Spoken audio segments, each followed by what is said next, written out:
అవటమే మీ లక్ష్యమా? MBBS సీట్ల guidance కోసం తప్పక విచ్చేయండి మెగా ఎడ్యుకేషన్ మేళా. జగన్మోహన్ రెడ్డి గారు సైకో అనుకున్న ఇన్నాళ్ళు ఇప్పుడు ఫేక్ కూడా. అంటే ఒక అబద్ధాన్ని 10 సార్లు చెప్తే నిజమవుతుందని సామెత ఉంది.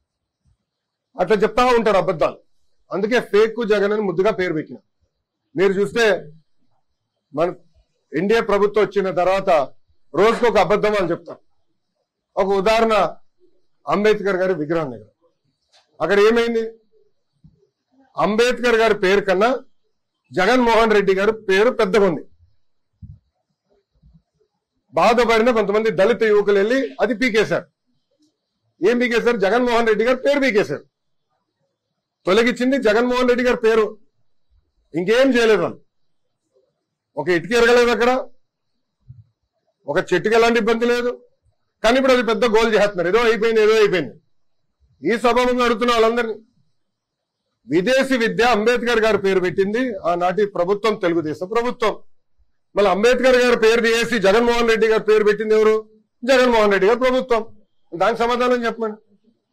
అందుకే ముద్దుగా ఫేక్ జగన్ అని పెట్టిన. అబద్ధాలు చెప్తానే ఉంటాడు. 2019 అబద్ధాలు చెప్పే ముఖ్యమంత్రి అయ్యాడు. ప్రతిపక్షానికి వచ్చిన తర్వాత కూడా, పులివెందుల ఎమ్మెల్యే అయిన తర్వాత కూడా అబద్ధాలు ఈరోజు చెప్తున్నారు. ఆల్రెడీ సెర్చ్ కమిటీ ఏర్పాటు చేయాలి. త్వరలోనే శాశ్వత వీసీలు ఏర్పాటు చేస్తాం. సెర్చ్ కమిటీ రావాలి, కూర్చోవాలి, అప్లికెంట్స్ కూడా అప్లై చేయాలి. ఆ ప్రక్రియను మొత్తం త్వరగానే పూర్తి చేస్తాం. రెడ్ బుక్ లో నేను ఏం చెప్పా? రెడ్ బుక్ గురించి నేను చాలా క్లారిటీ ఇవ్వాలనుకుంటున్నాను ఈరోజు. నా ప్రతి స్పీచ్ చూడండి.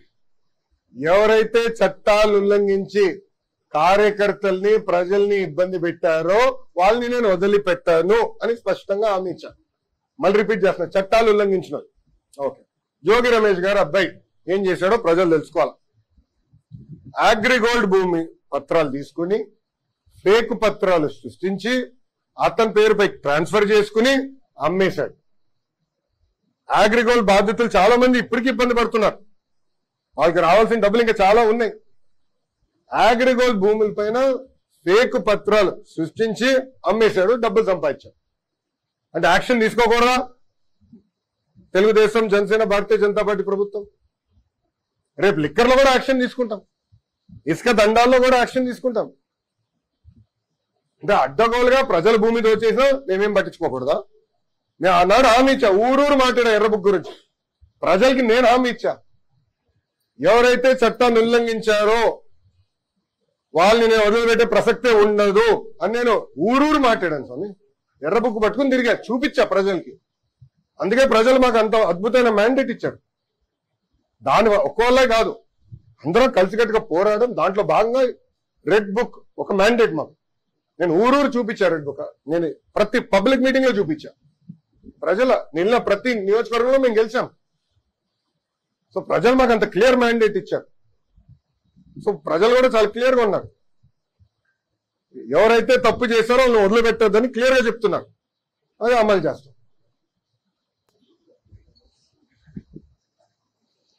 164 శాసనసభ్యులు గెలిచిన తర్వాత, అది ఎన్డీఏ కూటమి గెలిచిన తర్వాత కూడా వైకాపాకి బుద్ధి రాదు.